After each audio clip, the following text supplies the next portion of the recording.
Hi, so I am here to summarize my findings for my Theorist Matrix. And the first three theorists that I want to target is Maslow, Erikson, and Ainsworth. Overall, I felt that they fell in the behaviorism theories just because they're all dealing with basic needs in relation to cognitive development and being sure that we are, as teachers, giving students and being sure their basic needs are met before expecting academic excellence and success. So overall, they are all in the support of supporting the needs of students. And the first theorist that I want to talk about was Maslow, and his was just overall talking about the basic needs that have to be met before we can expect students to learn.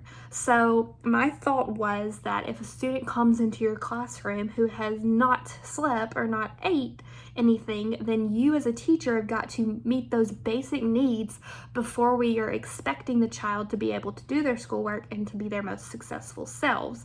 So that was something that I connected to the classroom in a sense of, if my students' basic needs are not met, then I need to be sure that I am meeting those before expecting them to have academic excellence.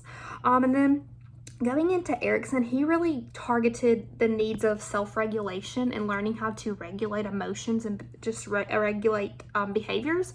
And so my thought was, in my classroom personally, I have a calm down corner, and I thought that that would be a great way to help students regulate emotions, but also having just daily conversations with your students about how they're doing, and giving them some suggestions on how they could express their behaviors and things of that nature. And then Ainsworth really talked about attachments. And my first thought when reading about Ainsworth was, just as teachers in the classroom, providing a safe place for students to come. So being sure that we are doing all that we can to build a relationship so that they feel safe. And I just thought of students who come on the first day of school and they're very nervous and they want their moms or they want their dads, and just providing some activities where they're able to express what their life is like and express about their families, but also just finding what they love and talking to them about it so that they have an attachment to someone at the school in this unfamiliar place that they're in. The next theorist that I researched was Vygotsky and Piaget, and they kind of fall under the constructivism theories, and overall this just supports cognitive development and fosters student learning.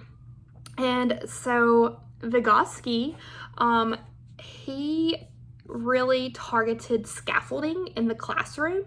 And so my thought with scaffolding and just supporting students in the classroom in that aspect was, maybe you're doing a writing or you're in the writing process, and maybe you're conferencing with students about their writing, and you might be rating them on a scale based on what they're doing in their writing. And this is scaffolding students because you're able to have a conversation with them about what they could do better and what they need to do next, and they're also having an input on that.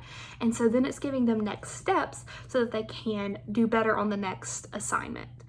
And then Piaget, he was really big on social experiences and physical experiences and larger mathematical experiences in the classroom to support learning. And this overall was just allowing students to make sense of their own learning and their sense of content before you teach it to them.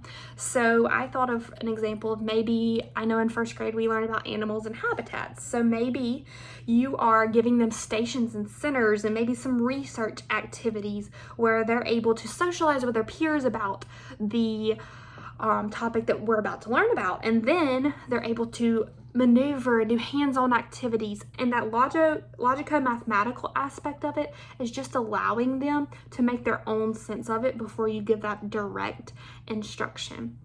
So overall, my takeaway from my Theorist Matrix is there are so many components that go into cognitive development and just social development, all the things, and we as teachers have a responsibility to meet basic needs but also foster student learning.